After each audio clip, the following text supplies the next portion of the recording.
Please, can anyone hear me? Loud and clear. Okay, thank you.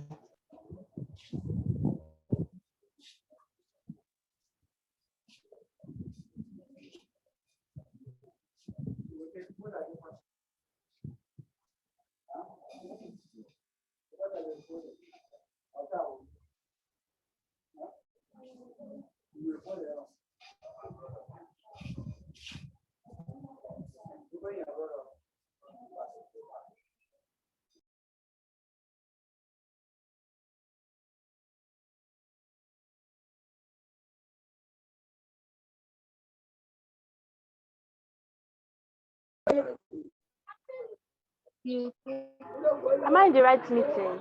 Okay.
Hello, can anybody hear us? Hello, Yes. can anybody hear us? Hello, this is Hilda. Can anybody hear us? Yes. Yes. Okay, so if you can hear me, we're able to record now, and it's been recorded. Okay, so if you can hear me, we're back up. We're able to record. Please, just our basic ground rules. If you are not speaking, please keep your mics off. If you're not speaking, please keep your mics off. If you're speaking, I've admitted Prof now. yes, Prof is in. Yes.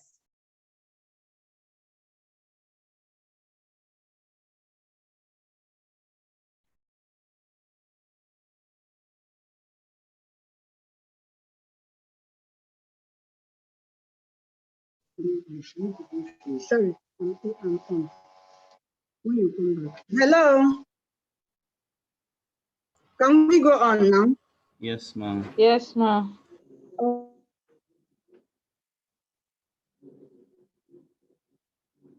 Okay. And so when are we? Now that we are starting 11, it will be 11 to 1 p.m. Is that? Class governor. What is our new time? 11 to 1 is okay. Okay, if I can do all that. Otherwise. Okay. Welcome back. Before we were locked out by COVID-19 pandemic, we had up to 3 lectures, 3 classes, and I gave you a detailed course outline. It is my sincere assumption that you have been reading in advance because the course outline is very detailed.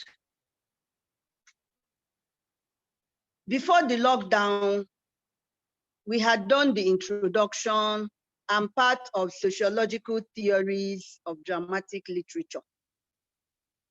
And so I will not go back to the introduction. If you missed that, please contact your classmates who were in the class. It is very, very important that you know the concept of theory and the concept of criticism and the relationship between theory and criticism, especially of dramatic literature. It is also very important that you know what is meant by the concept of dramatic literature. Is there a literature of drama? You must know that, and you must also know the theory and criticisms of dramatic literature. Our course is on the major trends, And so you should know the theory and criticisms of dramatic literature for you to know the major trends. We will concentrate on the major trends. Then it is also very important before you can do well and understand this course, that you also know within your fingertips certain concepts that are used in the theory and criticism of dramatic literature, starting from the elements of drama as a literary art.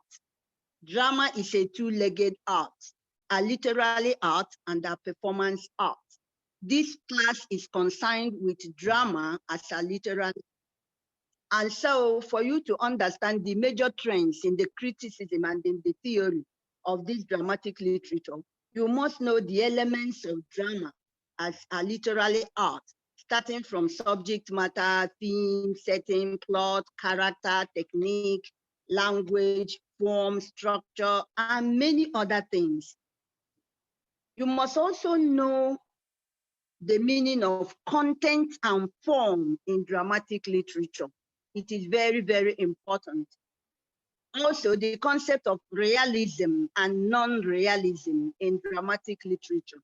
The meaning of text and subtext, representational and non-representational drama. And also certain terms like the moderns, the modernists, the postmodernists, and the anti-modernists. These are all within the introduction. And so we continue with the sociological theories of dramatic literature. Every theory of dramatic literature has a corresponding approach. And so we can say sociological theories or the sociological approach. The sociological theories, that there are many, but they are saying almost the same thing. And all of them have one critical approach to dramatic literature. Now, this course is concerned with the analysis of plays. How do you analyze plays? You will not know how to analyze a play unless you know how that play is written, what and what are brought together to write a particular play. If you know what and what are brought together to write a particular play, that is the major ideas, the major theories that inform the writing of the play. If you don't know it, you will not know how to analyze the play. To analyze the play means to break it down so that people can understand it, to interpret it, and to judge it, whether it is a good play or a bad play. That is why you must know the meaning of theory and the meaning of criticism. Now, before, I gave you how you will earn your scores in this course. I said earn your scores from discussion, from attendance. But now, because of the prevailing circumstance, you cannot earn scores under discussion, and you cannot earn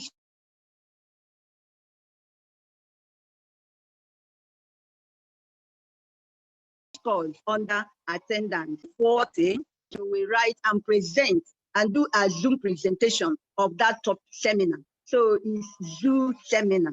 You will do a Zoom seminar for me. You will write, I will give you a topic which you will write on and which you will present. Okay, sociological theories. When we talk about theories of dramatic literature, we are talking about literary theories. We are talking about literary theories because dramatic literature concentrates on drama as a literary art. You know that drama as literature can be compared with fiction, that is novel, and poetry. These are the elements of the three strands of literature. The three branches of literature are drama, poetry, and fiction or novel. Now, drama as an aspect of literature concentrates with the literary aspect, what we call the literary theater. That is the plays written and published, like all those plays of mine that some of you have bought. How do you analyze it? How do you criticize it? You cannot criticize a play if you don't know the theories that inform the writing of the play, the theories that on which the play is based. You cannot criticize it. And that is why you must know the theory in order to know the critical approach to use in analyzing that play. All theories can be applied to a play, but there is always the best theory suitable for the analysis of the play. There is always the main theory or theories that are best, that gives us the best approach to the criticism or analysis of the play. The sociological theories. What are the sociological theories of dramatic literature? What are the sociological theories of dramatic literature? I told you that theory is a statement. They are views that try to explain what dramatic literature is, the elements of dramatic literature, the function of dramatic literature, the making, that is how plays are written and how plays are analyzed. These, they give us a particular, and what is that view they give us? Sociological theories claim that the meaning of any play can be found in the society from which it is written, meaning that the society plays a particular role in determining the meaning of a play. They insist that dramatic literature represents the way of life of the people, that dramatic literature is nothing but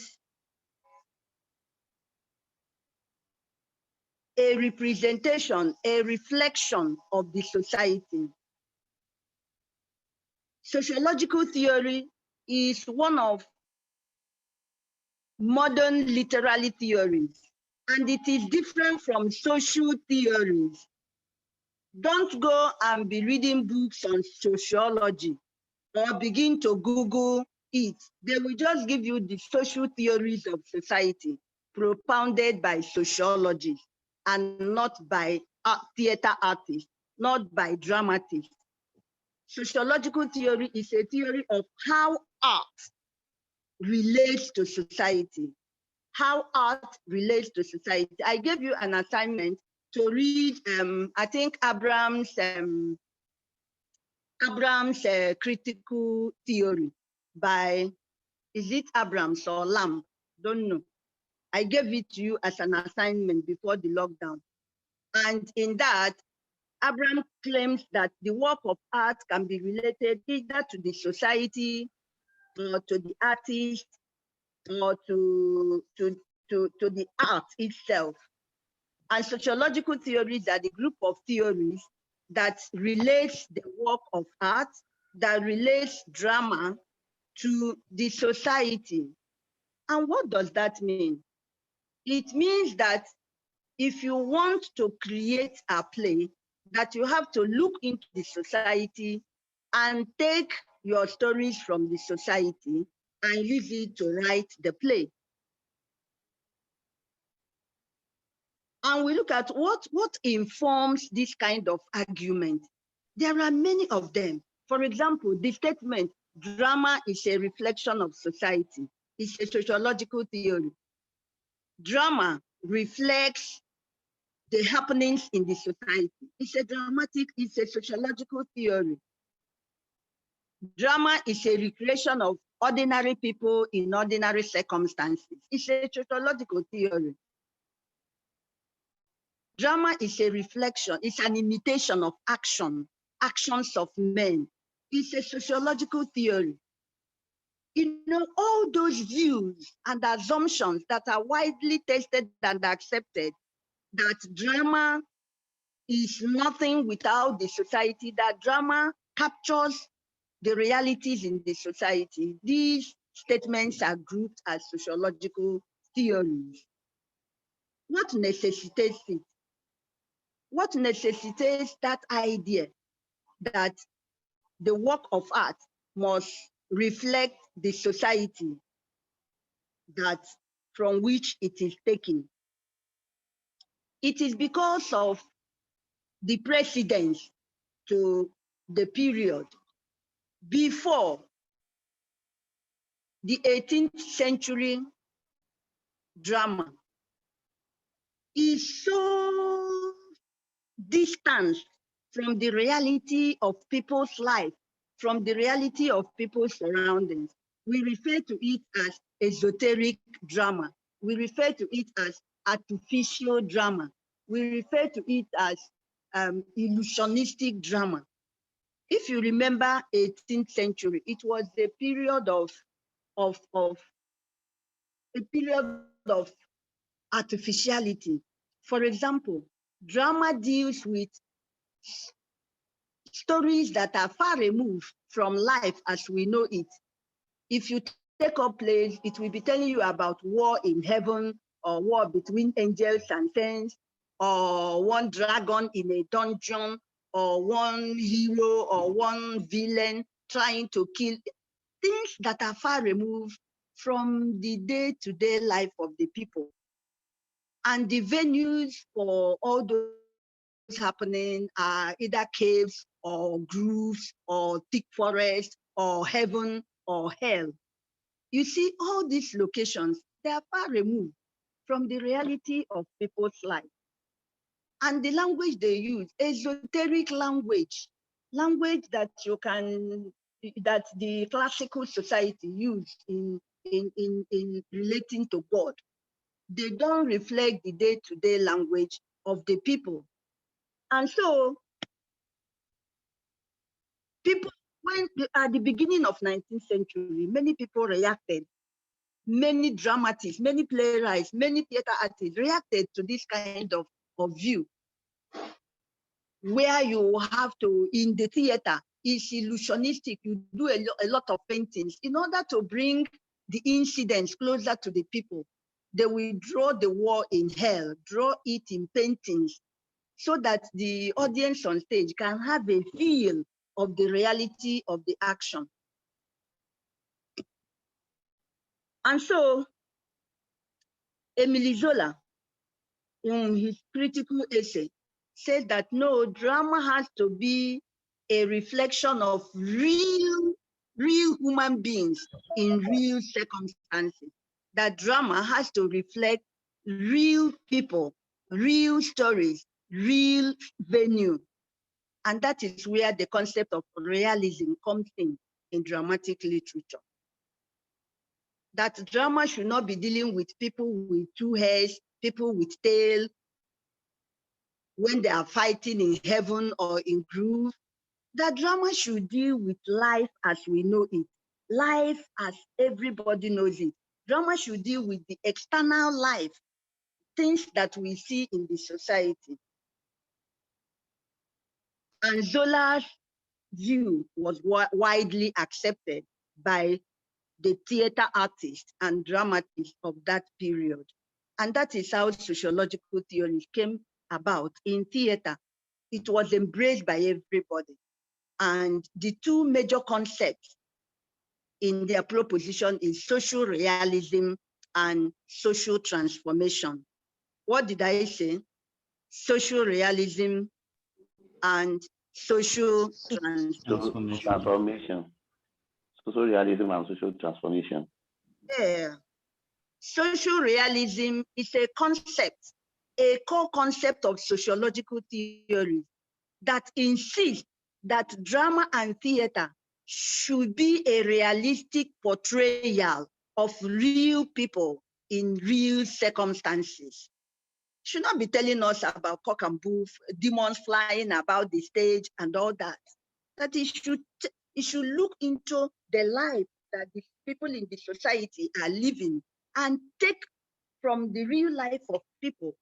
And so social realism becomes a concept and a technique of theater. It becomes a theoretical concept and also a technique of theater making. As a concept, social realism insists that all the elements of dramatic literature, the plot, the language, the setting, the characters, the plot, that everything must look as we have them in real life. It should be a slice of society. It should represent the external world of men and women, and with people we know, with mothers, fathers, children, students, chiefs, and all that. Should not represent demons, dragons, and all that. Social realism, therefore, as a concept, proposes that in writing a play, in trying to put a play on stage, you must look at the society. You must look at the society and take from society and represent life as known by many, life that is of common knowledge, life that is of common knowledge. We know that drama is a representation of life, but it will be such a life that is of common knowledge to everybody. That is the number one core concept of sociological theory. The second core concept is social transformation. That the essence of dramatizing the real human beings in their real circumstance is to move the society forward, to move society forward. Social progress, social change is at the core of sociological view of art. Making the man and his society better is the core interest of sociological theories. And so many African writers, many African artists, many African theater artists, dramatists, playwrights are sociological in their view. They concern themselves with what is happening in the society, and they create that in their play. They capture that in their plays. In fact, African artists have been so lambasted for being too sociological to the extent of weakness in style. But they don't care. They say that the problems of African life are too many for us to leave it and be talking about other things. And so most African scholars, theater artists and others, we are sociological, more sociological in our outlook as concerned drama and theater. Social advancement, which is implied in social transformation, is the main motive for representing life as it is being lived. If you say that drama is a representation of life as it is being lived, that's a sociological theory. And so these are their major propositions. Their core concept are social realism and social transformation. Remember, social realism is different from socialist realism. Socialist realism is that of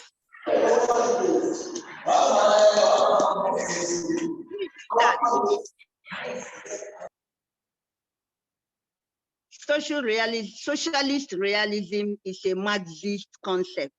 The social realism is a sociological concept. Please, you must put all these things apart. Terms that are used under sociological theories may not be used in psychological theories and may not be used in formalist theories and all that. So get those ones clear. There is social realism, there is socialist realism. Socialist realism is for Marxist theory. The social realism is for sociological theories. Now, the critical essays. This theory can be traced back to Aristotle's Poetics, when Aristotle says that art is an imitation of life. So it means that art can be referred to life and society. From there, up to Naturalism in Theater by Emile Zola. It was Emile Zola's article that really sparked off the view of realism in both theater making and in both playwriting. In theater making, social realism becomes a technique of theater making, meaning that all the actors and actresses must be real human beings, not people with 10 legs or people with horns on their head. There must be people, Agnes, Baba, Ade, as we know them in real life.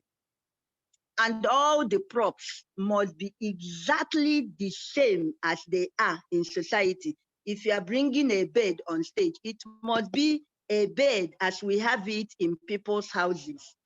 That is, it must be a real bed. If you are bringing a cooking pot, it must be pot that everybody knows, a pot that is of common knowledge, pot as many people know of it. And all other techniques, they must be realistic. That is. Now, I'm not going to all these critical essays. I'm not going to deal with them. You make sure you get them. Many of them are over 50 years and have become public property. So you can download them and read them. Now let's go to the implication of the theories to dramatic literature. The theories that drama must represent the real life of people in real circumstances. The theory that drama is a reflection of life as it is being lived in the society. A theory that drama captures the social, political, economic, and religious issues in the society.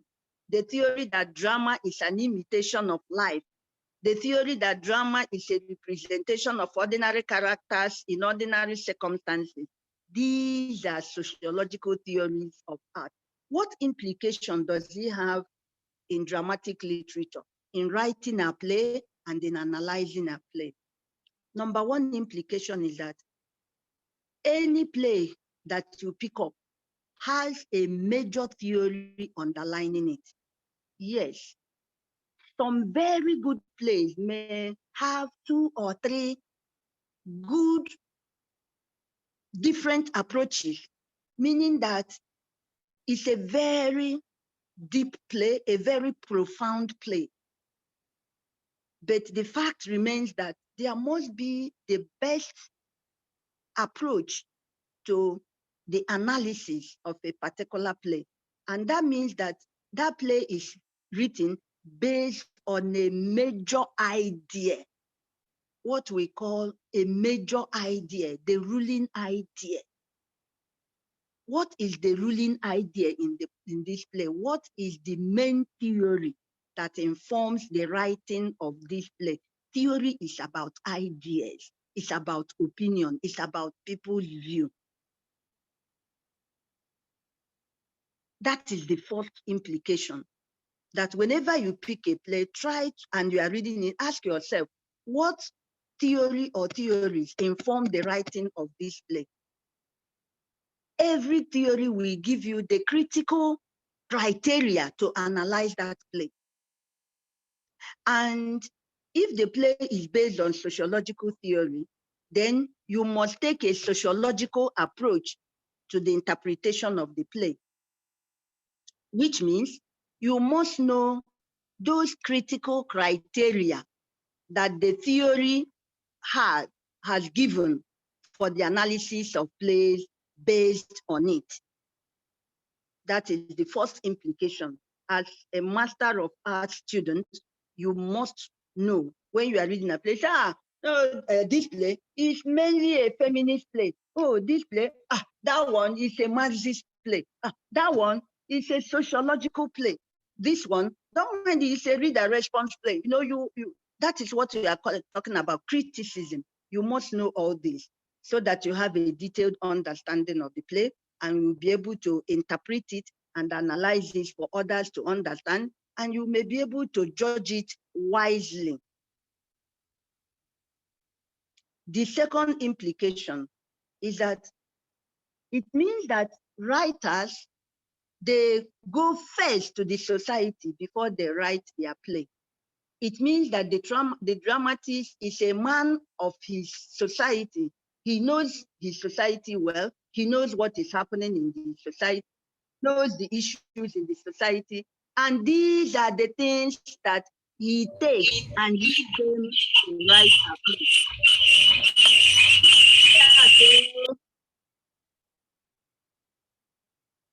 And so it means that for you to analyze a play, you have to first of all know the society that is represented in the play. Very important. It means that for you to analyze a play, you must first of all know the society that that play represents. I'm not talking about the year of publication. A play may be published today, but it represents a traditional society. So we're talking about the society represented in the play. Once you know the society that is captured in the play, you know how that society is, then you can now come to the play and read the play and begin to analyze what are the issues in that society that are captured in this play. When you are doing that, you are doing a sociological criticism. Then you begin to judge. Are these things real as far as that society is concerned? Is it how people live in that society? Imagine, if somebody, a dramatist captures your village at a particular time, somebody from that village is reading the play, will be able to say, is that how our women behave at that particular time? Is the playwright realistic in portraying our people? These are sociological approaches, sociological analysis of a play. and you are quite conversant to it. So we will not waste much time on it.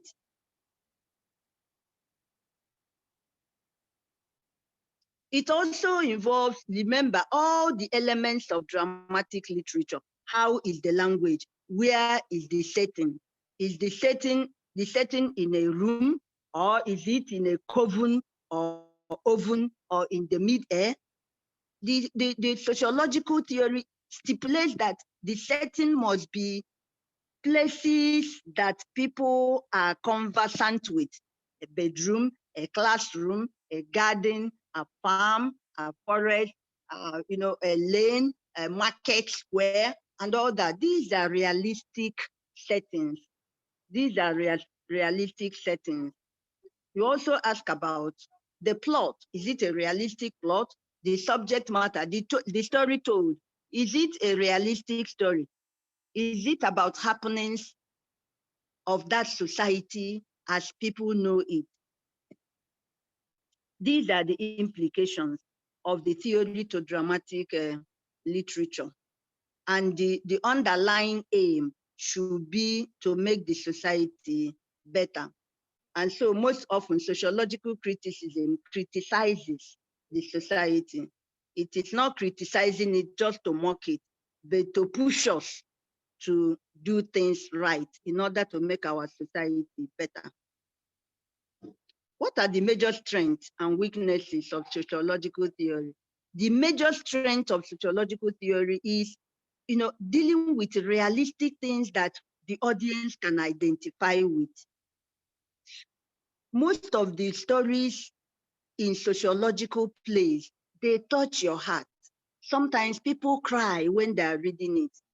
For example, The Dawn of Full Moon, the day that play was staged, many people, many young girls wept on stage because Dalo was crying in a way that, touched people's hearts. And because sexual harassment is a realistic issue in our society. And so that is one of the greatest strengths. The greatest strength of sociological theory is its realistic content. You must know the meaning of content.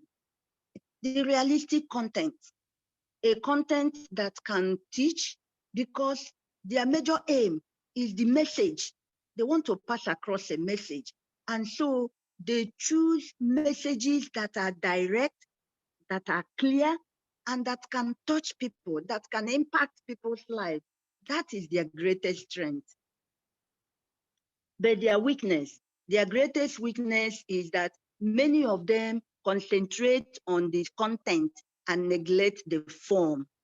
They concentrate more on the content and they neglect the form of dramatic literature.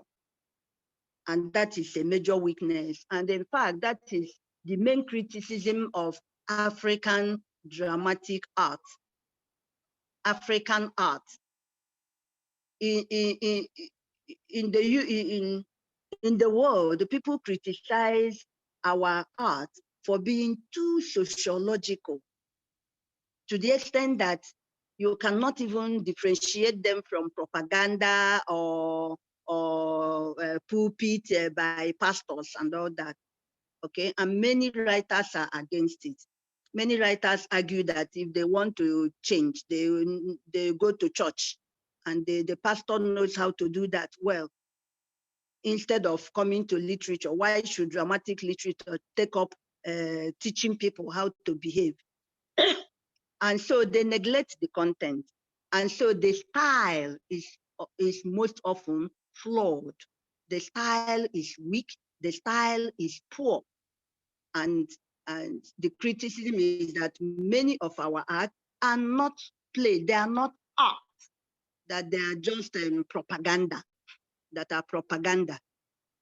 Either we are carrying placards for women, or we are carrying placards against hunger, or we are carrying placards against corruption, that they are not art, that art must be separated from the reality of issues.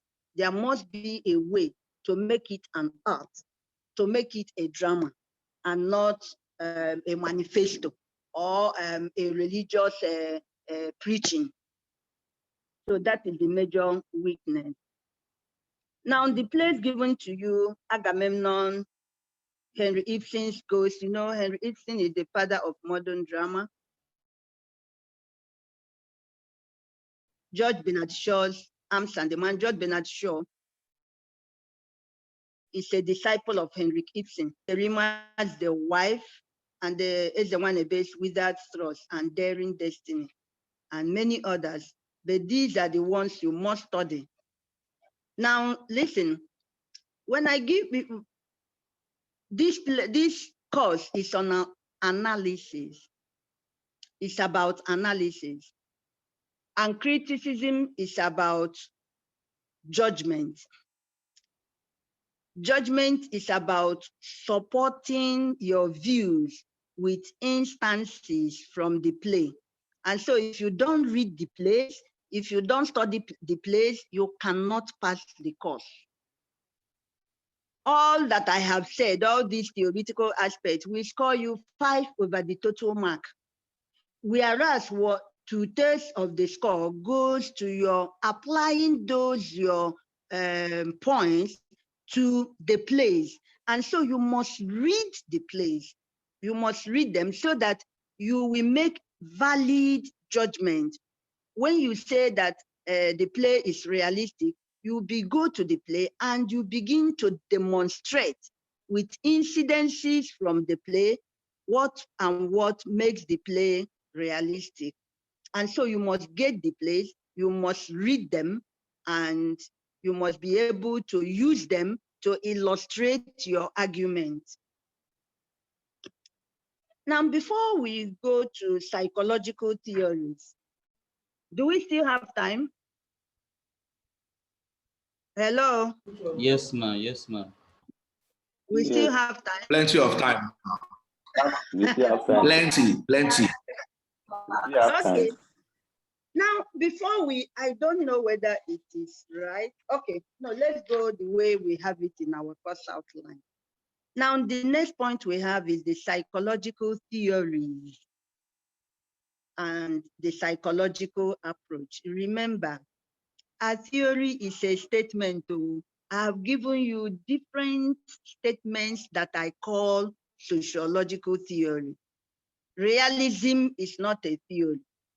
In fact, it's not even a critical term. Naturalism is not a theory, but a label for a theory. So if you want to say this is a theory, it must be a sentence. Drama is a representation of society. Drama is an imitation of society. Dramatic literature is a representation of ordinary characters in ordinary circumstances. It's a representation of real men in real circumstances. It's a representation of the real world of men, the real world of men. These are sociological theory, rooting drama within the social reality of the people. With that, I let go. Sociological theory. Psychological theories. Psychological theories are reactions against sociological theories. How? Sociological theories lay much emphasis on the external world, on things that you can see, on knowledge that everybody knows, everybody is familiar. It talks about common knowledge of the external world. That is sociological view. So sociological truth or sociological realism is external realism. It's external truth. Truth that can be seen and identified in the society by many people. That is sociological. And so the psychological theories claim that there are other types of truth. There are other types of reality that cannot be seen, that everybody may not know, but yet it is truth. Yet it is a reality.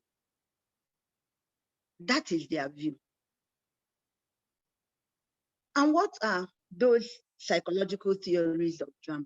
They have that drama captures the subconscious life of people. That drama is a recreation of motive. That drama reflects the underneath side of society. That drama captures the truth that is not told. They believe that what is said may be a deception. Oh. Somebody say, hey, you are very beautiful today. Psychological theory will tell you to look at that very well. Oh. Is that really true? Or is the real truth underneath? Is it that he even hates you and is telling you that I love you so much? So psychological theories say that there are hidden truths that are not known, truths that many people do not know of it, truths that are even subjective to people. And so they talk about life as an individual sees it and not life as many people know it. Psychological theories. Psychological theories gives us the psychological approach. Psychological approach looks at the underneath of what is external. They believe that there is a truth behind what is shown or behind what is seen.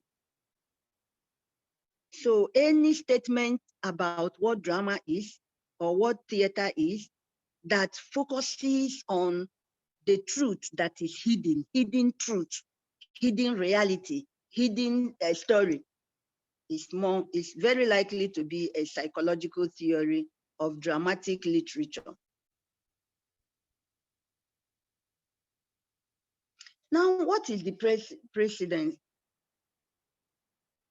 You know, when science came up, we are talking about the precedent, that is what necessitated the emergence of psychological theory, that kind of idea. When science came up in modern society, science claimed to be the arbiter of all our problems, the panacea to all the problems of man. Science believes that it has the all and all to deal with all the problems of men. In fact, science banished myth, it banished religion. It called them speculation. It said they are rubbish, they are nonsense, that the only truth is truth that can be observed in the society. Science lays much emphasis on external truth. Science lays much emphasis on material truth, things that can be touched, that can be seen, that can be, in the society. That's why they prioritize observation. You have to observe your environment to know what is happening. So science lays much emphasis on external reality and claim to be the all and all. Science says that man is an intelligent human being, that man is fantastic. But later on in life, things began to change. People began to doubt the sincerity of people, the sincerity of purpose in science. This happened more so when close observation to life shows that often the way people behave, often what people do in the external life is not motivated by what is seen in the society. Sometimes the way an individual behaves, you cannot even link it to anything in the society. For example, the politicians make fabulous promises, fabulous sentences, and they are not realized. Science taught us how to make weapons of war, and people watch and see the weapons of war destroying even the men that make the weapons and threatening the existence of even the human beings. and people were disillusioned, and they began to search for truth in another realm. They believe that the external may really be a sham. The external may just be a game. The external may not really be the truth. Oh.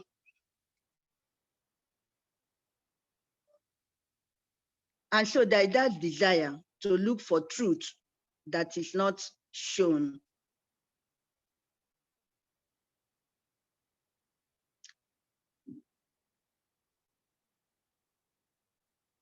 Now, the psychological theories of, the psychoanalytical theories of Sigmund Freud and Wordsworth's statement in 18th century support the emergence of psychological theories. We are talking about the proponents and the critical essays that support the emergence and the existence of these theories. Now, Sigmund Freud was, I think he's a clinical psychologist.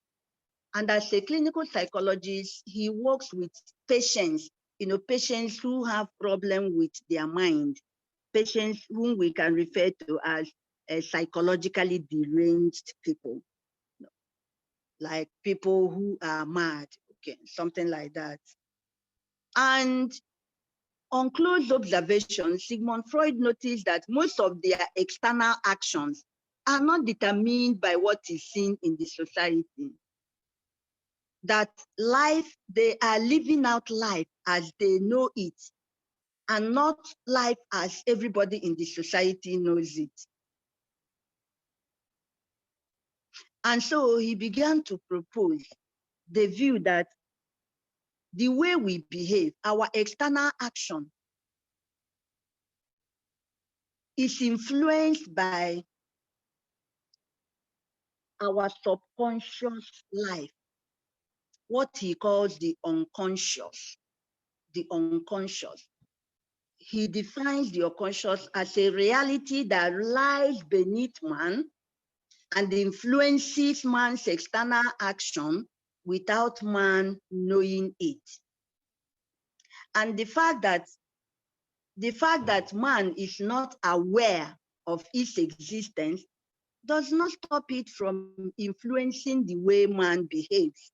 He said most often, our external action is not determined by anything in the society. It's determined by our own personal subconscious life, the unconscious.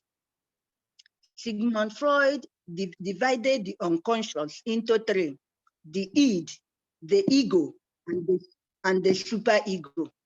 The id, the ego, and the superego. He calls them the psychological theories of, the psychoanalytical theories of personality.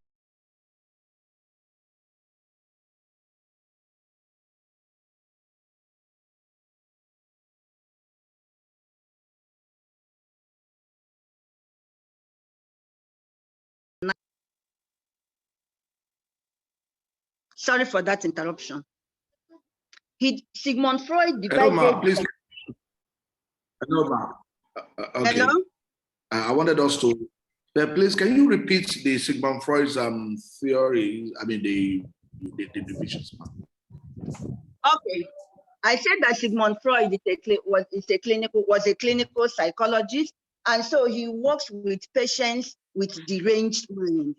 So patients with deranged mind. And on close observation, he noticed that despite the contrary to the sociological view that what we do is influenced by the society, he noticed that the way these individuals behave has nothing to do with something that is within the reality of their surrounding, that is determined by their subconscious life.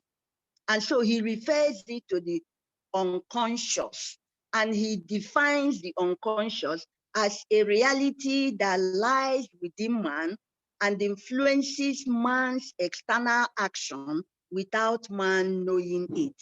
And that the fact that we are unaware of our unconscious life does not prevent it from influencing the way we behave outside. It influences our external action. And so it will be wrong to think that the way I'm behaving externally is the way everybody is behaving, and is influenced by what I see in the society. That is Sigmund Freud's view. And his view is supporting the truth that lies beneath. I say he divided the unconscious reality into three: the id, ID, the ego, ego, and the superego, the superego. Now, these three, he refers to them as the psychoanalytic theory of personality. The id is beneath, is the underneath, is at the bottom of the unconscious. And he defines it as desire, desire, desire, fierce desire. The id is animalistic in nature. All it knows is to desire and crave for what it wants. It does not care how it should be done or when it should be done. All it wants is to satisfy its desire. That is that of the id. And so the id is animalistic in nature. A person that is controlled by the id, we have an uncontrolled desire. If he wants anything, he goes all out just to satisfy it. He does not care about the society, he does not care about anybody, does not care about any other thing. That is the id. And people with the personality of id, they're horrible. They're horrible. And you may see people like that as characters in plays. People whose ultimate thing is to satisfy their desire. They don't want to know how. They don't want to know whether there are rules or principles guiding how that thing should be satisfied. Then in the middle is the ego. It refers to the ego as the self, the you in you, the you in you, the Hilda in Hilda. That is the you. The ego is a balanced personality. The ego is balanced. And I want to believe most my students, they have the ego personality. The ego. Exactly. Yeah, very right. Like the one balancing in my front. Okay. You know, they have the ego personality. The ego is a personality that judges between the desire and the rules guiding the desire. And so they are able to balance the two. So the ego is a balanced personality, always balancing the desire of the id with the rules of the superego. So it's in between the superego and the id. So the ego is the balanced personality. People with the ego personality are wonderful people, are wonderful people. They are hungry, they see somebody's food, they don't snatch it. They know that there are rules guiding the satisfaction of hunger and all that. There are religious rules, there are social rules.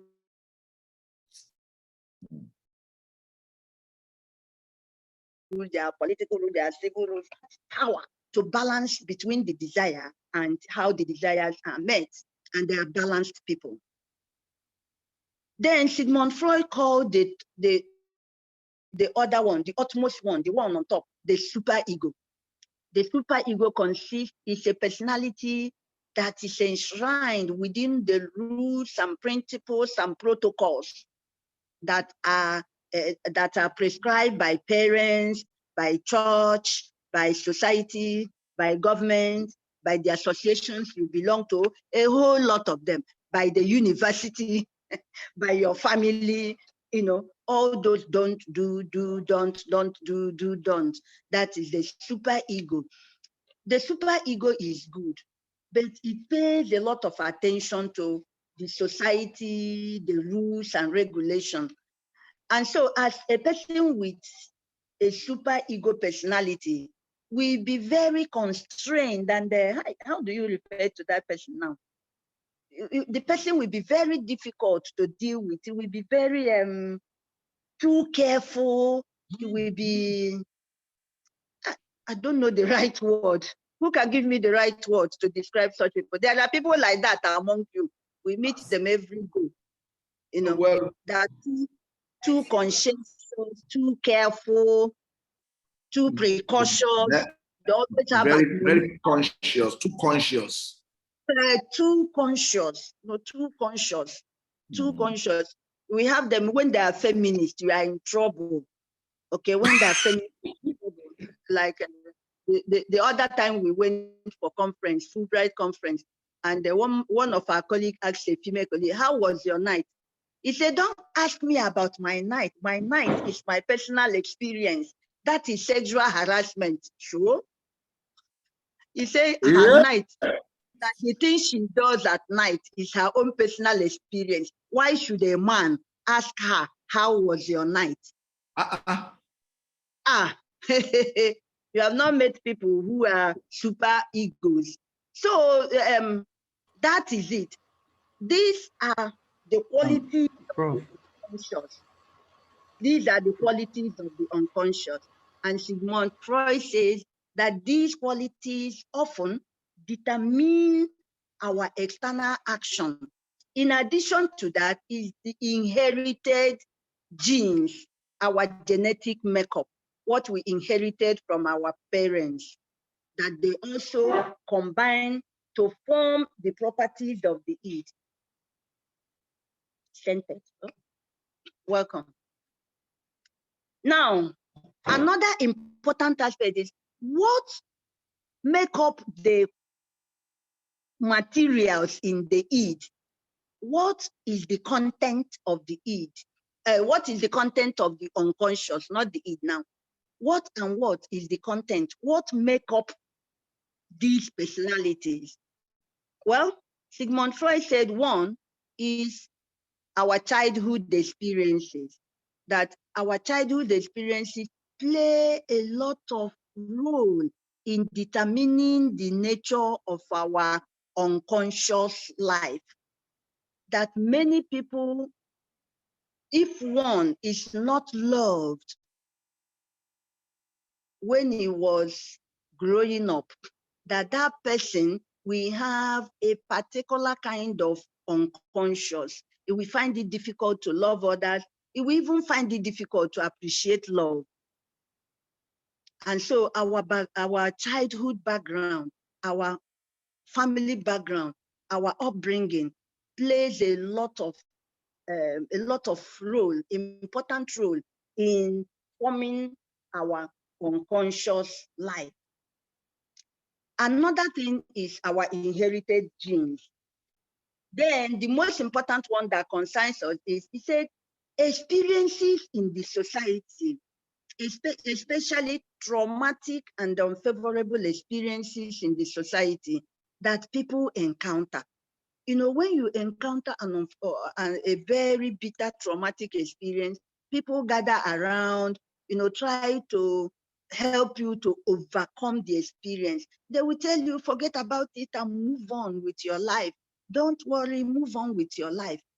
Sigmund Freud is of the view that the thing never goes, that what the individual does is to push it down to the unconscious, to push it away from the reality of its life. And when you push it away from the reality of your life, you push it down to the subconscious. Sigmund Freud said that there, it is alive, not dead. It stays alive. You only repressed it. You only pushed it down so that you can move on with your external life.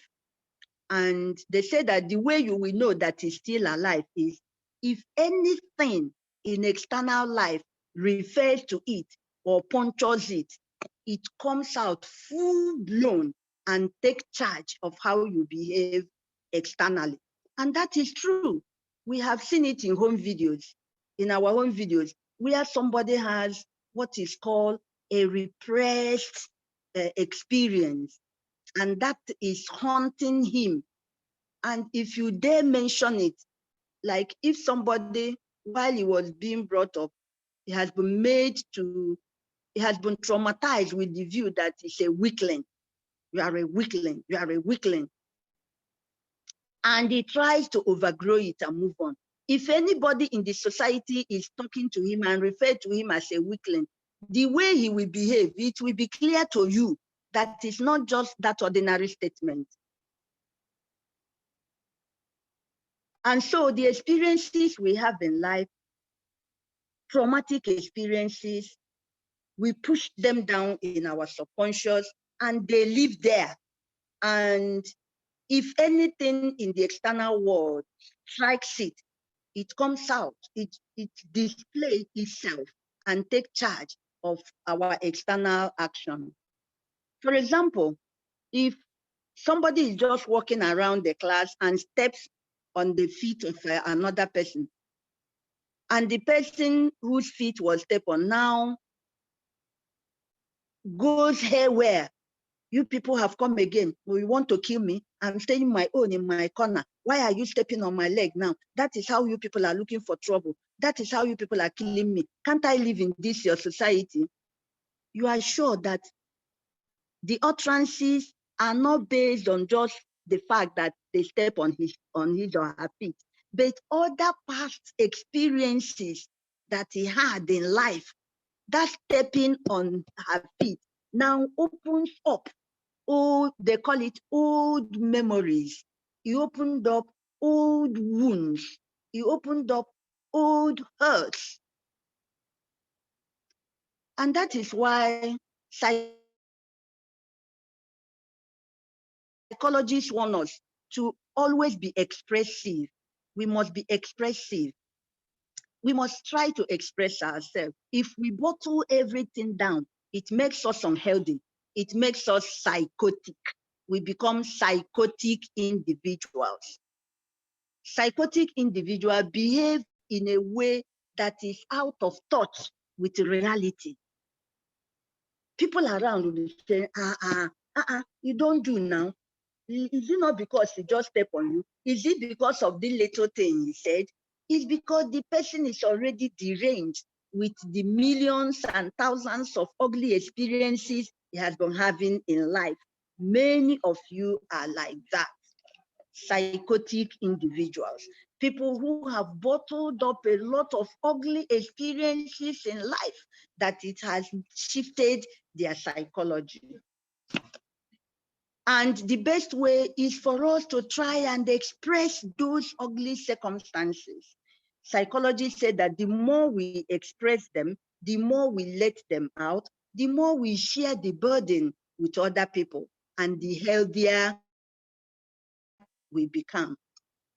It is based on this Sigmund Freud's psychoanalytical theory of life that made many dramatic artists to agree that that also applies to drama.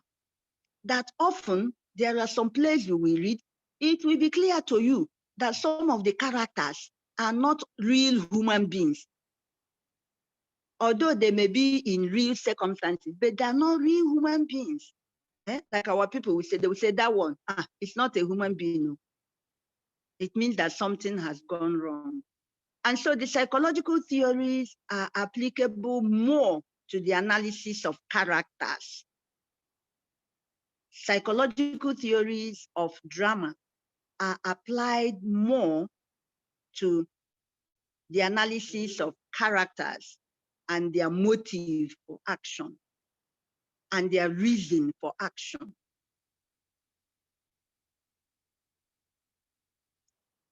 Psychotic characters, deranged, psychologically deranged individuals. That is the propositions of psychological theories. What is the implication of these theories to dramatic literature? If you want to analyze a play, will you be able to identify a play that is based on psychological theory so that you take the psychological approach.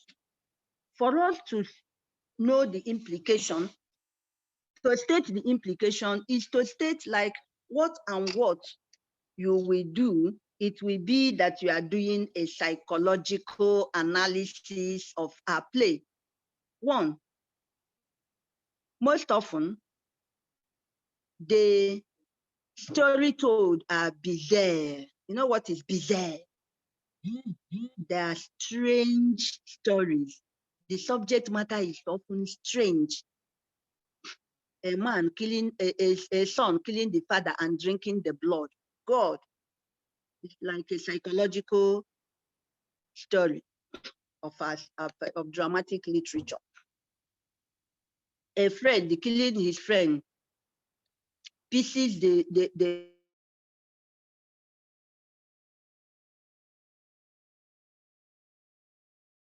corpse and use it. That is like the subject matter, the stories that you will get in psychological perspective to life. Because their view is that the individual, the subjective life of the individual can be a subject of drama. It must not be the life as many people know it. It may be the life as a particular individual sees it. For example, those on drugs, drunkards. Let's take drunkards, for example, or mad people. You will see a mad person dancing by the roadside and you will be laughing because you will look around, you will not see people beating drums. But do you think he does not hear drums? You think there are no people beating for him? When you look at him, he's dancing to step. So he sees people beating for him and he's dancing. So that life he's living is life as it's an individual life. It's an what we call the personal life, the subjective life. It's his own subjective life. And they claim that it is also real. It is not only life as everybody knows that is real. Life as an individual lived it is also real. In fact, they call their own super realism. Supra-realism, supra, S-U-P-R-A, supra-realism. And they say that that is the real truth. That is the real truth, that the dancing is nothing, that is dancing the way, is living a life the way he knows it. What about a drunkard who is walking among people and suddenly he sees a gutter and then he tries to jump the gutter and people start laughing. Why are they laughing? Because for them, there is no gutter. But for the drunkard, there is gutter. And the drunkard sees a gutter and he doesn't want to fall into gutter. And you are laughing. You are laughing because you believe that life should be lived the way other people see it. But for the drunkard, he's living his own subjective life. He's living out his own subjective reality. So the implications of the theories, one, that there is a truth that lies beneath, and that is the supra-realism. That is a more authentic truth, according to psychological theorists.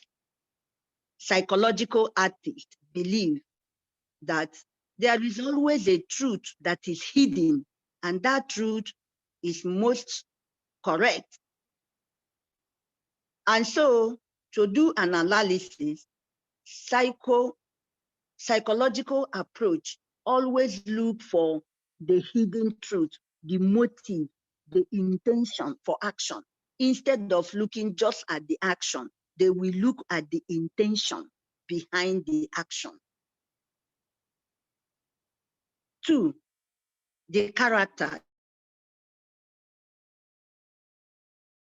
The characters are psychotic characters who exist in their subconscious life, who exist in their subconscious reality.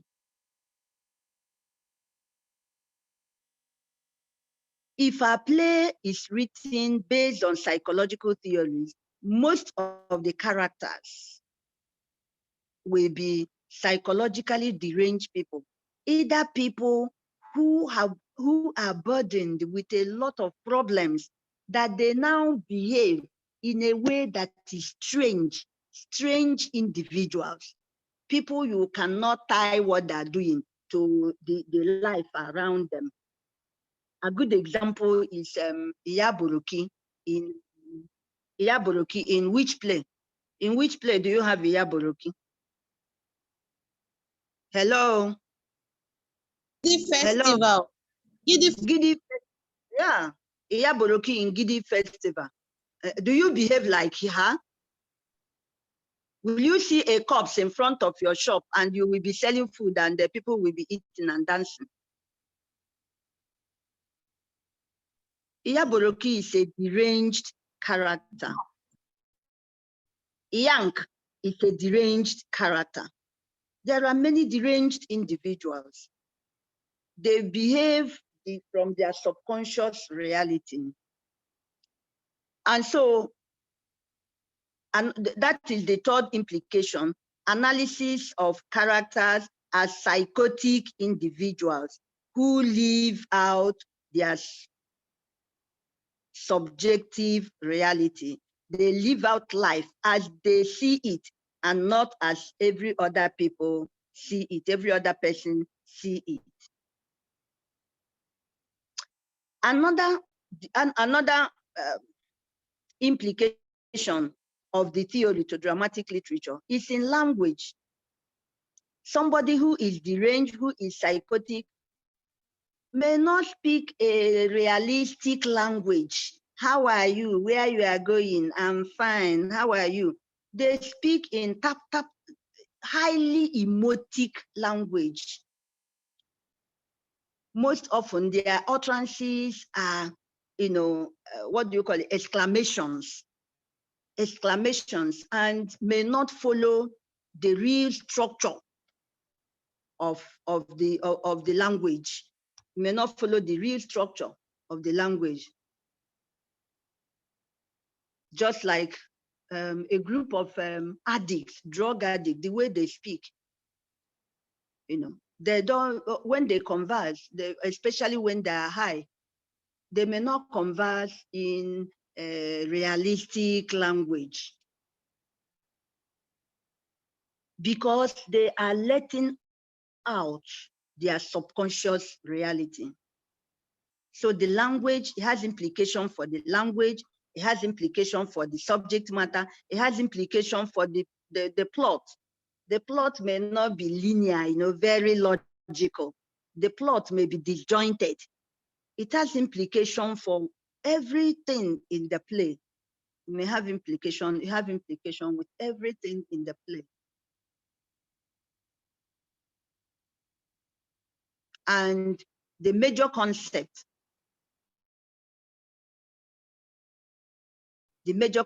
is psychological realism, subjective realism. August Strindberg's The Father, Eugene O'Neill's The Hairy Ape, Soyinka's Mad Men and Specialists, and also Gidi Festival are some of the plays that are based on psychological theories of drama. If you read The Father, you will know that the father is a deranged character. You will see that suspicion and hatred of women had made him a psychotic character. A medical doctor, but he's a psychotic individual. If you read O'Neill's The Ape, you will see that the worker, the working class Yank, who is referred to as the hairy ape in the play, is living out his subjective life, living out all the trauma he has experienced in suffering in life. He has allowed them to collapse on his head and he has become mentally deranged. to the extent that even the people he called his people, his fellow workers, his fellow laborers, his fellow working poor people, could not even identify with him. The only thing he tried to identify with is an ape, and the ape could not even identify with him, but kick him out. The hairy ape. Soyinka's madmen and specialists. You will see that Dr. Bello is already a deranged human being. You know, he said he likes eating human parts, especially the groins. That is the aspect that suits him very much. He's a deranged psychotic individual, a doctor who is deranged. And in Gidi Festival, Iyaboloki, and some other characters, they are deranged. The policemen who came to arrest Iyaboloki for keeping a dustbin open without even making mention of the cops there, but instead asking for bribe because the dustbin is open. It's a deranged human being.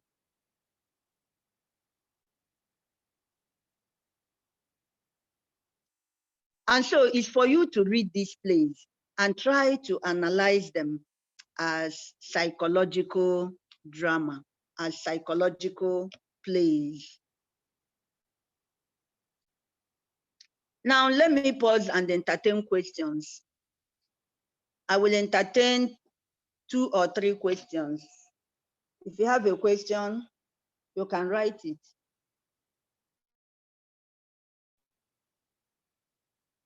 You can write your question, or if you have one now, you can ask while others write and post. Yes, ma'am. Yeah. Good afternoon, ma'am. My name is Wigin Oladapo Ademola. Okay. Yeah, I want to ask, ma'am. You said something earlier. You said that there are some places that the theory might not be only one theory, but there must be one major one that the writer use for that particular play. But if one wants to analyze that kind of play, okay, we know that there is one major one that the writers use for the play. But if I'm doing my analysis, can I still go? Can I say something about another theory that comes up along the story and talk about particular character? Can I say something about it? Can I analyze? Is it permissible? Is it okay if I do that kind of thing? Now, it depends on the question. The examiner must always be specific and not allow ambiguity, you know, to confuse the students. Now, if I want you to analyze a particular play, I may tell you the perspective. I may tell you the perspective you will use in analyzing it. So it's left for you to know the theory very well in order to know how to apply the perspective in the analysis of the play. Now, many good plays that have profundity of thought, plays that are deep, you cannot do justice in the interpretation of such plays with only one theory. That is why many current researches, you cannot use one approach. You cannot use one approach. You will use a number of theories in order to do justice to the issue, because the issues may be complicated. Take, for example, a play like, I don't know which ones you have read. Can you mention the plays you have read? And I've read the Dawn of this. I've read it. Shadows on Arrival. Okay. Gidi Festival. Okay. Adugo. Every I'm sorry. Arms and Demand. Arms and Demand. The Wives. The Wives. Arms and Demand. Plays like Death and the King Horseman, Gidi Festival, The Hairy Ape, they are plays that are profound. place that you can comfortably use 2 or 3 approaches to analyze. If the question is criticize this particular play, meaning criticism is about interpretation, is about judgment.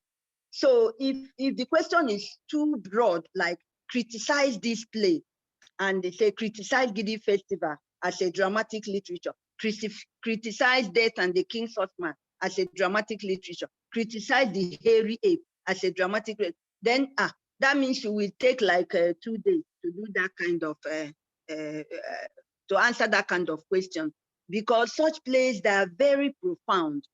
For example, you can approach Gidi Festival as a sociological play from the sociological perspective. In that case, you will be talking about, the political killings and assassination and the political deception and all that. Okay, then you can take a psychological approach, in which case we begin to look at the motive of those political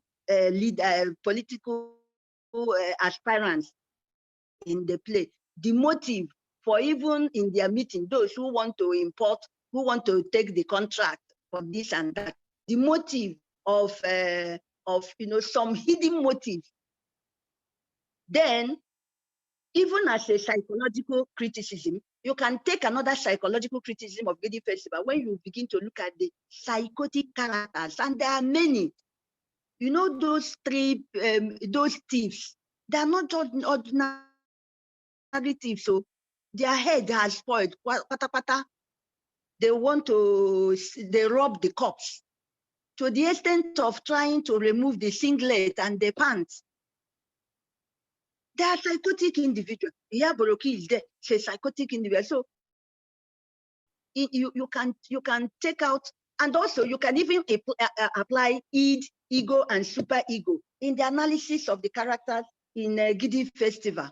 There are those characters that are ruled by their id. All they want is grab. There are those that are so, so balanced, that will always want to weigh the desires of those propelled by it with what is obtainable in normal society. So, like Gidi Festival, you can apply like 3 or 4 psychological approaches to it. And then also the hairy ape, also madmen and specialists. Madmen and specialists, you can call it a sociological play. You can approach to it as a formalist play. You can approach it as a psychological play. So, but the point is that the question can never be like that. The question must mention an approach you will take, or it will give you concepts and expect you to take different approaches in the interpretation and explanation of the concept. For example, I can say, discuss the nature of realism in the hairy ape and in the wives. You know that one is social realism and the other one is psychological realism, is it not? And then you explain how is this psychological realism is about realism that lies beneath. It's about subjective realism. Sociological realism is realism that is external and all that. So that is how it will be. Thank you. Another Thank question. You, ma. Thank Yeah. Ma'am, good afternoon, ma. Good afternoon. This is Boyega. Okay, where you go? Yes, ma. Can you help us further with your notes, ma? My notes. Yes, ma. How much will Bega pay? Mommy, you are our mommy now. I think the lecture is being recorded, so Hilda will help me. It will come and I will put the link in our LMS so that when you go to LMS and click at it, you can listen to the lecture again. Again, okay, ma. Okay. Thank you very Another much. question. All right, Boyega. Another question.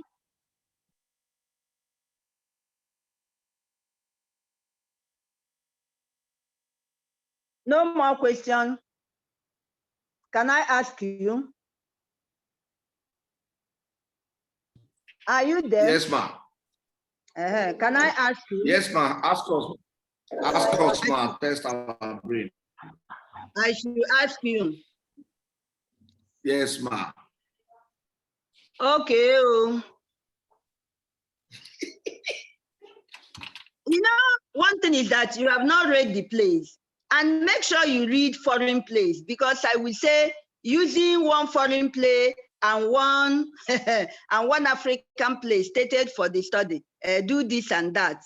So if I now ask you, what makes The Wives a sociological play, what would you say?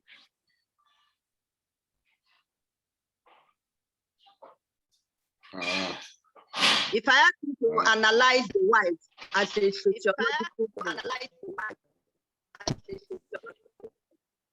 Some of us have not read it, ma.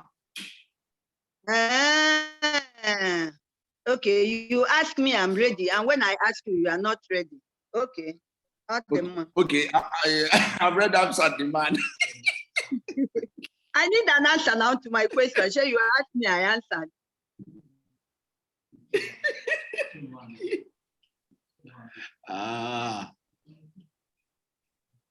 Okay, we move on. But questions, my questions should be like that. So let's go to formalist theories. Formalist theories. Formalist. Sorry, ma. Excuse me, ma.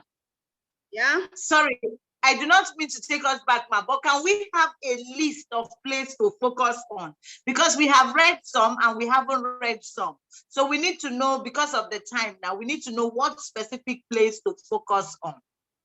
Hey, Hilda, when I did the course outline, when I did the course outline, I gave you the plays you must read. Those plays are not reference materials. They are course text, meaning questions can be asked on any of them. And so what you have to do is, if you read psychological, maybe what I will do is to streamline the theories we will concentrate on. Maybe we concentrate on just 5 theories, on sociological theories, psychological Thank theories, you very much, ma'am. formalist theories, Thank you. Marxist theories, and feminist theories. So we leave out the others. Thank you, so ma. what you Thank you. For each theory, make sure you read all the plays there, and make sure you will be able to point out what makes it sociological. If you read the plays under psychological theory, make sure you know what makes each of those plays a psychological play. If you read plays under formalist theory, make sure you will be able to discuss what makes each and every one of them as a formalist play. Okay? Okay, ma'am. So also, thank you, ma'am. Marxist and feminist. So let me cut it down to that 5 because Thank of you, the ma'am. second. Okay. Thank you, ma'am. Thank you. All right, Thank so you, we ma'am. do the formalist. So that next week I will just teach the feminist and the Marxists are just specialist theories. These 3 are the broad ones: sociological, psychological, and formalist. Okay. So formalist theories, let's see, we can use 30 minutes for it. Formalist theories. The formalist theories gives us the formalist perspective or the formalist approach to the analysis of dramatic literature. What are the formalist theories of drama? It is said, it's a popular saying, that literature is not what is said, but how it is said. They insist that the how is the literature is the drama. Drama is not just the story that is told. Drama is how the story is told. The formalist insists that it is the how the story is told that makes it drama. If you remove the how, it can become a religious tract, may become a political manifesto, a political propaganda. It may be a journalistic documentary or report. That what makes drama drama is how the story is told. The crafting of the story.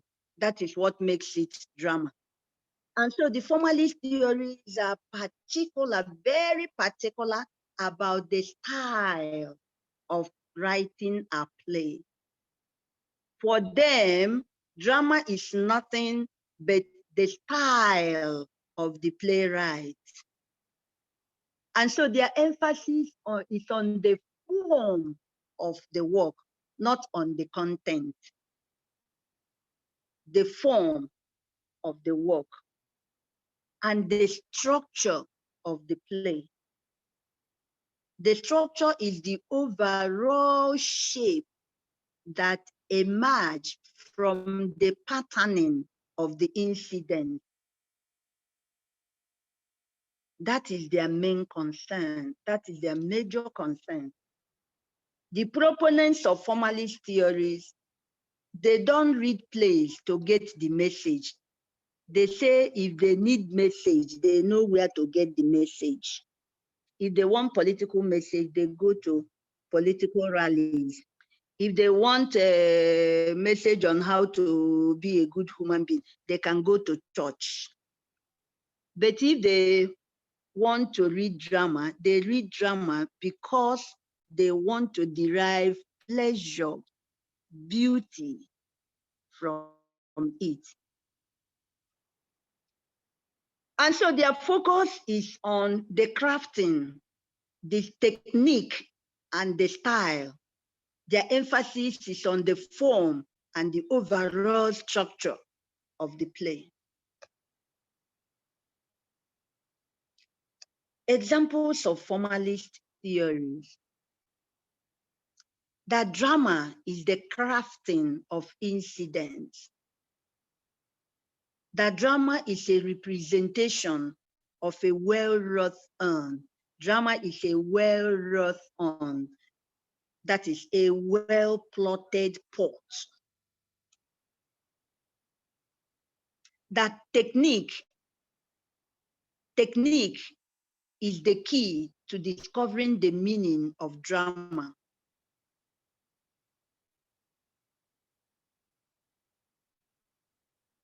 That drama is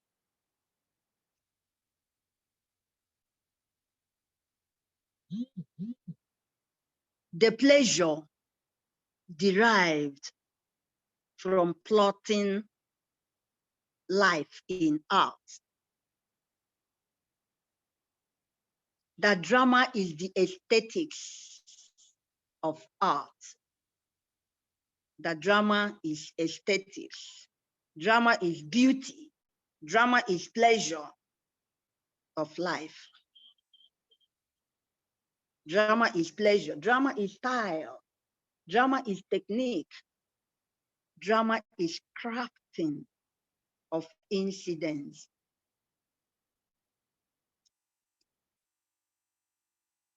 These are examples of formalist theories of drama. That drama is a careful combination of its elements, that a play is a meticulous combination of its elements. That's a formalist theory.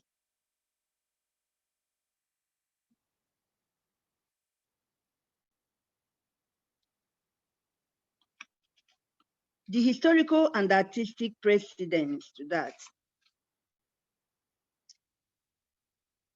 Formalist theories claim that Many people who try to approach drama, to write drama, and to stage drama, they go outside the work to look for the meaning of the work. They say sociological criticism, go outside the work. They leave the work and they go to the society in search of the meaning of the play. The psychological theories, they go to the artist and begin to search his inner life to know the meaning of the play. Because psychological theories relate the work of art to the artist, his mood. In fact, Wordsworth preface to lyrical balance, which is one of the theories that inform psychological theories, define poetry as an outburst of emotional feelings recollected in tranquility. That poetry is an outburst, that art is an outburst of emotional feelings recollected in tranquility. And so that means that if you want to know the meaning of a psychological art, you go back to the artist. If you want to know the meaning of what Iyaboroki is doing in Gidi Festival, you have to go into Iyaboroki's past life. So the meaning of art in psychological theory is embedded in the life of the artist, in the life of the characters. And so formalist critics say, why abandoning the work before you? And you go in search of the meaning out in things that are outside the work. And they see it as a very big error. And so they made a proposition. They say that drama and art is a self-consistent entity, that drama and art in general is a self-consistent entity capable of meaning on its own, that drama and indeed art in general is a self-consistent entity capable of meaning on its own. Meaning that drama, the meaning of drama is in drama. The meaning of a play is in the play. It is not in the society. It is not in the playwright. It is not in the characters. If you want to know the meaning of a play, it is within that play.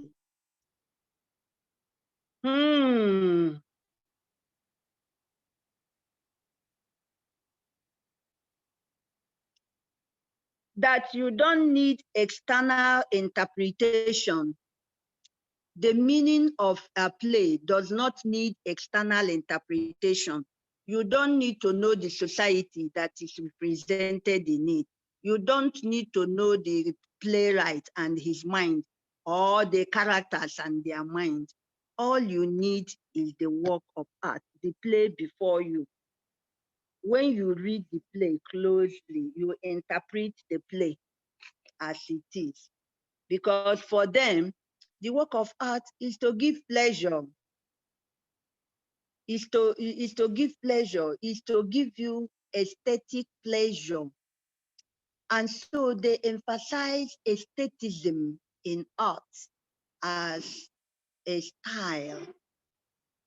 Aesthetic means imaginative beauty, the ability of a play to give you images in your mind's eyes. Remember, I always say that when you read the play, you must imagine the theater. And so for them, the essence of a play is to enable you imagine things in your mind's eyes. And so any play that cannot help you to imagine things is not offering you aesthetic beauty. Aesthetic beauty is the power of imagination imbued in art, imbued in drama. And so for them, when you are reading a play, the play should be able to call up in your mind beautiful pictures. And these pictures, they're just meant to satisfy you, to make you feel good, to give you pleasure. Let me give you an example, and I've used it in the class. If we are in a class and the little child walks in and takes chalk and begin, or a marker, and begin to write on the markboard or on the chalkboard or blackboard, people will stop the child. I beg, keep that thing, stop there. Why? Because what he is writing, it has no aesthetic appeal. It has no power to draw your attention, to draw up your interest, and to glue you to appreciate and admire what he's doing. But I've told people, if we are in a class teaching, and somebody like Dr. Bolaji Ogunwo, who is a renowned painter, he walks in and he takes a marker and starts writing on the markboard. Within minutes, we begin to say, wow. Why? Because what he's doing on the board, gives us aesthetic pleasure.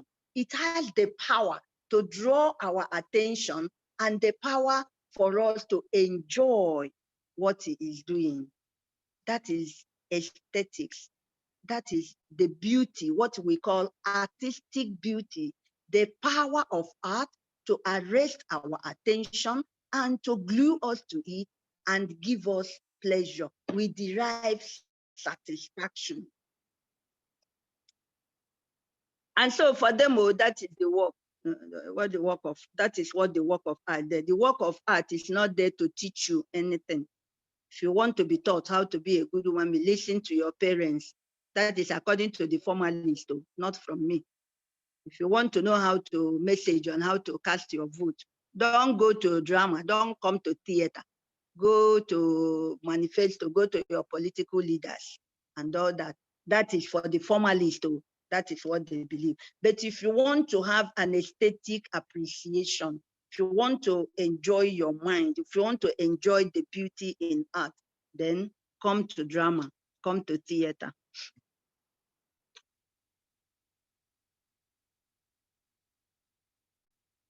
Proponents and critical essays. Immanuel Kant, Critical Judgment, I.A. Richards. Make sure you read all these. For example, I.A. Richards' Practical Criticism is very important. It is a formalist approach that stipulates that the meaning of the play is inside the play. So if you want to do criticism of a play, get the play and read it. Maybe I have told you that. I am a formalist, and I take a formalist and sociological view to drama. Don't go and read the summary of these plays. The formalist approach is that you must get the play and you must read it, because the meaning of the play is inside the play. It is not in the summary. Don't ask your friend to tell you the story of the play. That will be an error, because it will not give you the meaning of the play. What he's telling you is a story colored by his own or her own mind. I.A. Richards said you must get the play, open the play, and read it from the beginning to the end. Then you can now get critical summaries of the play or critical analysis of the play and read it. Then you come back to the play and read it over and over again until you get the meaning in the play. That is practical criticism. It is very important. If you don't apply it, you will not pass my course, because I insist that you get the plays and you read them. Oscar Wilde's preface to the picture of Dorian Gray. That one is like 2 pages. For Oscar Wilde, there is no meaning in art. If you come to read a play and you say, what does this play mean? You say you are wasting your time. He say it has no connection to society. So don't just say, is it how it is obtainable in the society? He says that the meaning, the work is just there to give you pleasure. And if you read some of these words, You will get a lot of rhythm, a lot of rhyme, things that a lot of expression that will gladden your heart. Whether the expressions are true or not, it doesn't matter for them.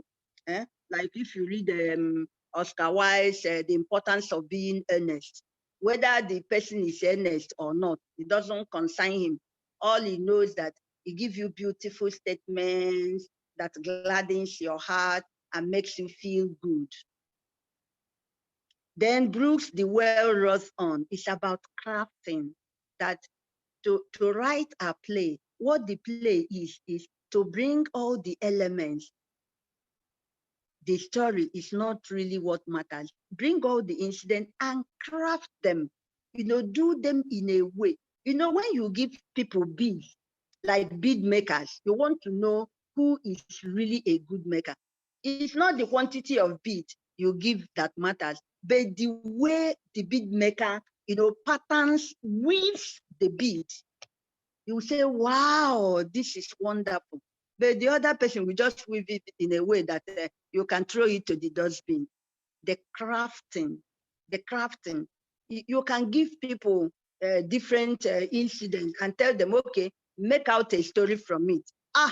One person will make out a story. You say, wow, this is wonderful.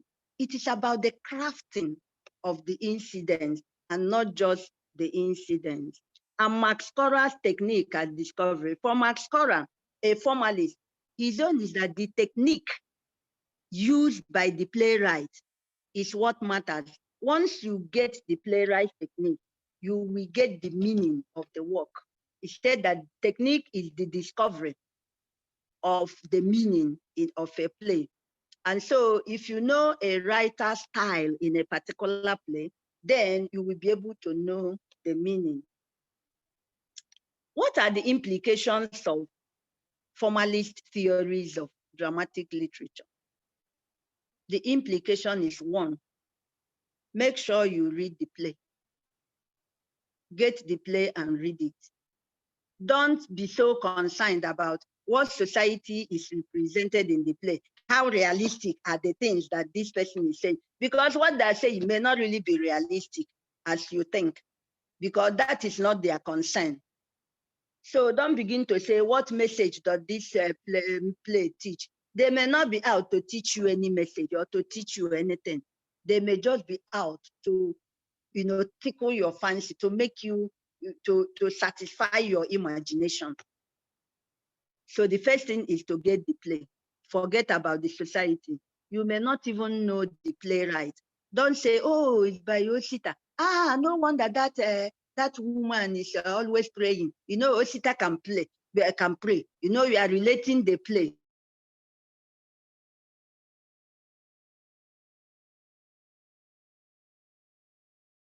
to the writer because you know the writer. For writer, don't say, oh, Beckett.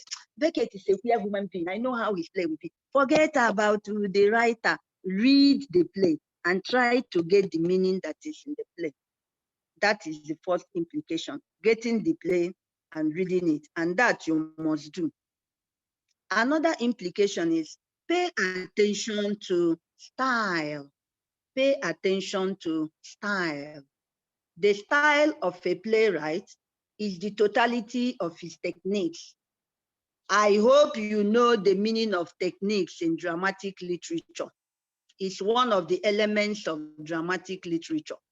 If you don't know the meaning of techniques, you can hardly do a formalist criticism. And in all my questions, I will always include formalist criticism because students don't, especially African students, they don't even like formalist criticism. They say it's art for art's sake. And that is their view, that is not art. They will say our own in Africa is art for life's sake. It is. But you see, all these approaches, they help you to do justice to the understanding of plays. No one supersedes the other.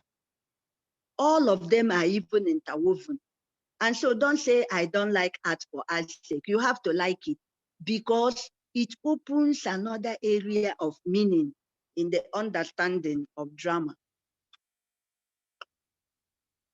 Another implication is that it also pays attention to the dramatic elements and how the dramatic elements are put together. How is the character related to the plot? How is the plot related to this? How are all these things put together to create the play? It is also about structure. Another implication is the attention to the structure. Okay, we say that absurdist plays have a circular structure. It's in circle because you don't get the meaning. The characters continue to roll round and round, dance round and round one particular topic, like in Waiting for Godot. We say that Greek tragedy has a triangular structure. And so some plays have a triangular structure. The action rises, reaches climax, and it falls. So that's about structure. It's also, it pays attention to form. It says you must pay attention to form. When you are reading a play, don't just be looking at what is the meaning, what is the meaning, what is the message, and what is the story. Think of what is the form.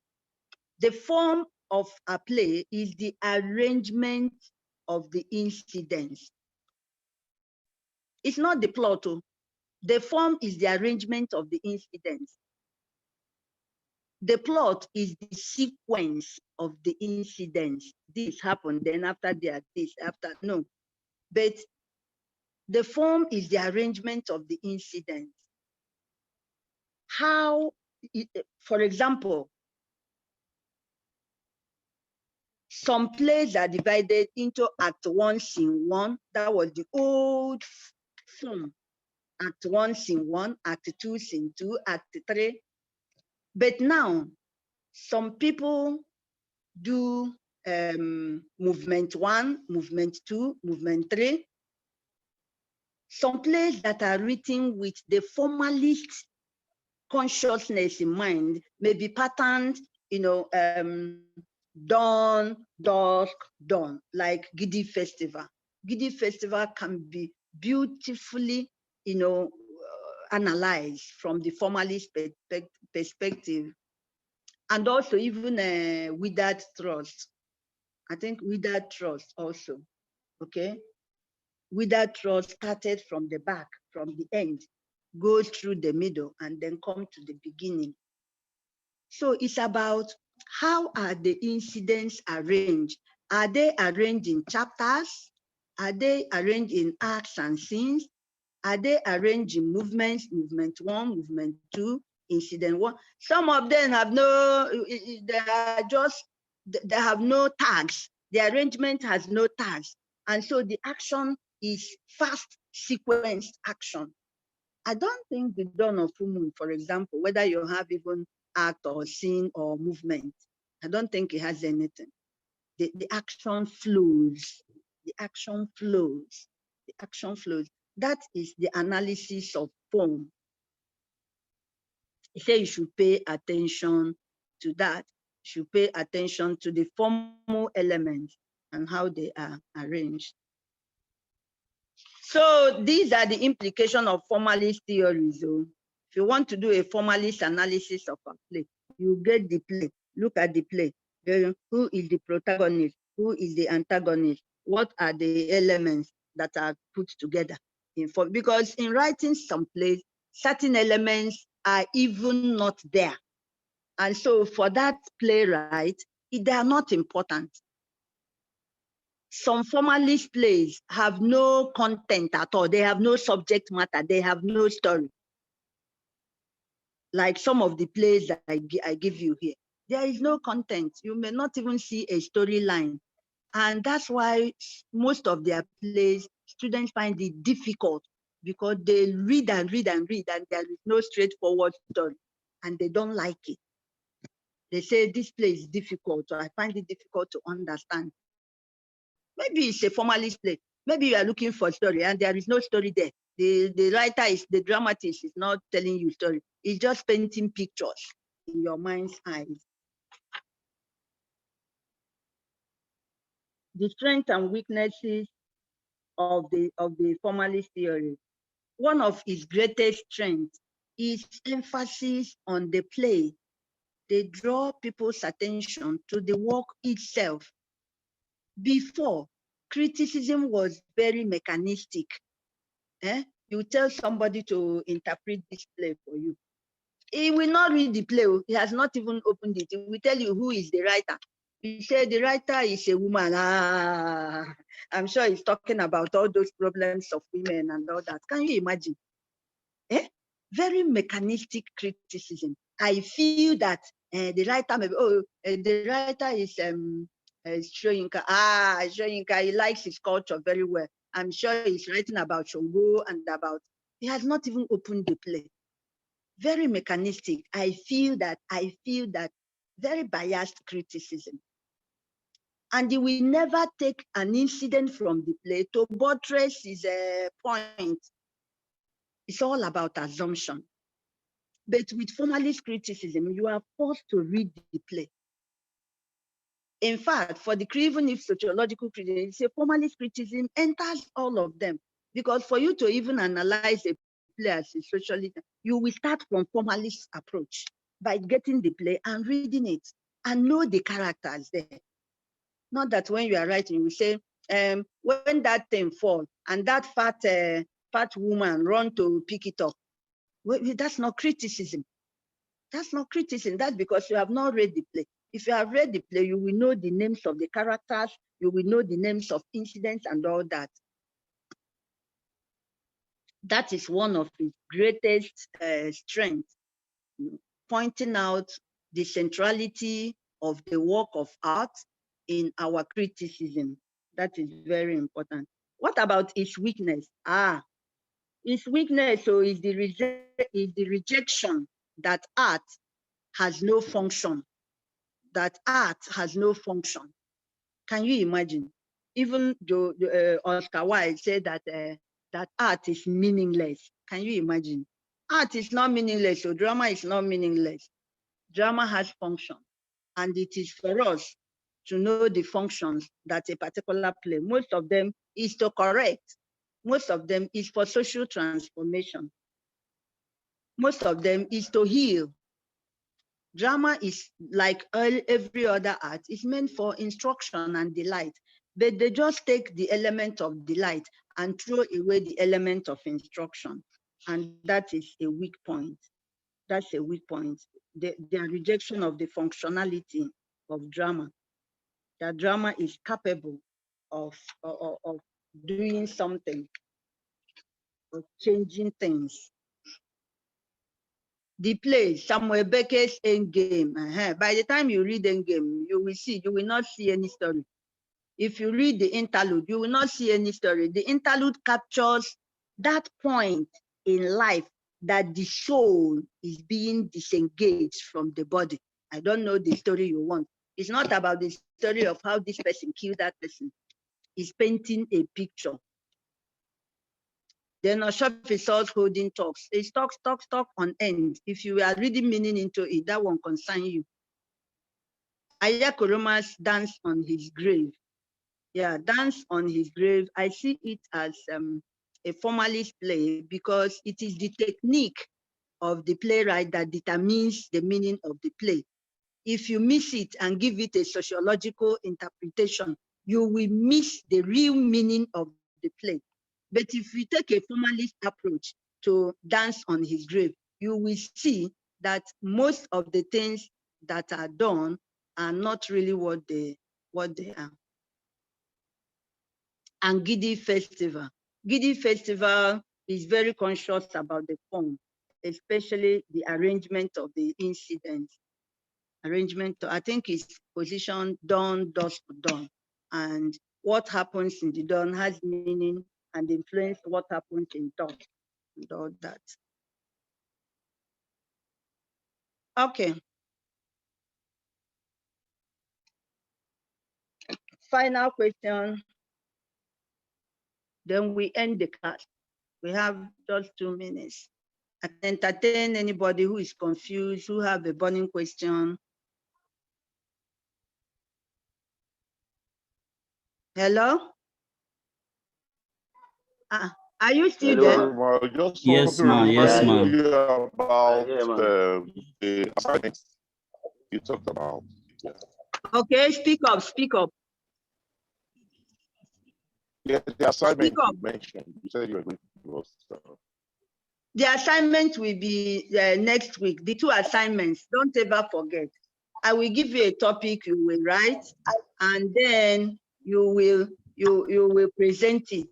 At a class like this, 10 minutes, you do your presentation. And mind the critical terms. That's very important. For example, what is the meaning of realism under sociological approach, under psychological approach, under formalist approach? Okay, what's the meaning of change? What's the concept of change? What's the concept of all these things? You will be able to look at issues from different perspectives. Look, if you read this course very well, you will be a broad-minded human being. You will not be parochial. You will rise beyond bias. When I came into this university newly, I went to the class to teach. Immediately I mentioned formalist criticism. It's as if they would stone me. They say it's Western clinical, that it is art for art's sake, that they are for art, for life's sake. I say, what kind of bias is that? These are approaches that will help you to have a good understanding of our play. None is more important than the other, and none is Western and none is African. Look, there are plays I wrote. Before I write the play, I started drawing the picture of the play. I started drawing the structure.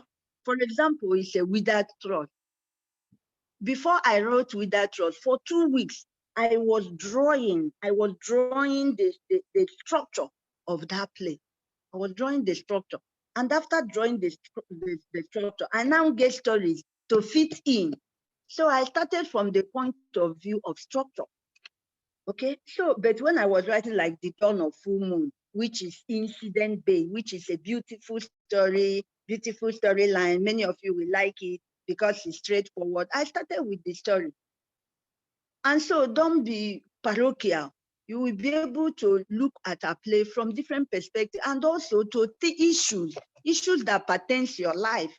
You should be able to look at it from different perspectives. So that is what the course will help you to achieve in your life, to rise beyond being parochial, to be broad-minded. When I went on my Fulbright scholarship in the US, and one of the things they say I should teach is, the mind, the makings of a global scholar. The makings of a global scholar. You can't be a global scholar if you are not broad-minded.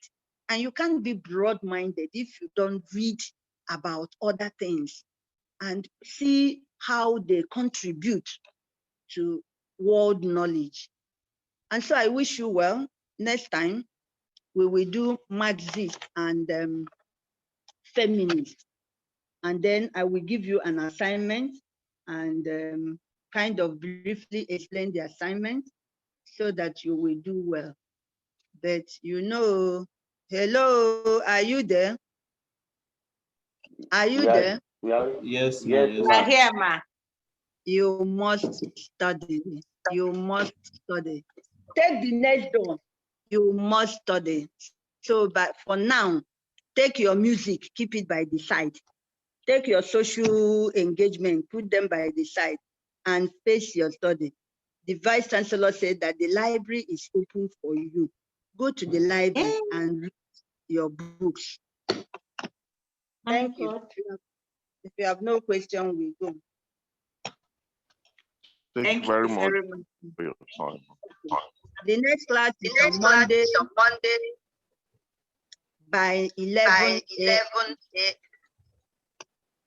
And that is for 8:01. Okay. Goodbye. See you. Make sure those who have not got the food, come and buy your place and read them. And go to Faculty of Art. all those old plays, they will be able to help you get them. Please, you need to read the plays in order to do well, okay? Bye-bye.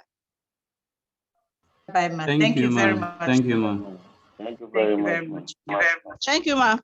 Thank you, ma. Thank you, ma. Thank you, ma. Why are you missing? Thank you. Okay. I think. Bye. Hi, everyone. Joshua. Yes, ma'am. Hello. I'm here. Well done. Thank you, Okay. ma'am. So were you doing external recording or were you doing internal recording? Internal recording. I'm recording on Zoom here. Okay, awesome. So because you blocked me out, so I did external. Are you able to get out the link so I can forward it No, to her? actually, I was even, it was Tessie. So Tessie Uche was the host at that time. So I had to ask her to make me the co-host. So that was how I And she could left, record. she left the room a long time. Yeah, No, but I'm she's in, back oh. now. I guess maybe her internet, maybe something happened to her I'm internet. in. It's network. You're in. Okay. So network knocked you off. Just Because I don't see few recording. seconds. Then. I didn't see recording sign on yours. So it's only Alabizon that has recording sign. I didn't record Tessie? it. Now he was the one recording from the beginning. Okay. Ma, Okay. No he recorded problem. from This conversation is being recorded. No, okay. Okay, The Joshua. conversation is being recorded. Yeah. Your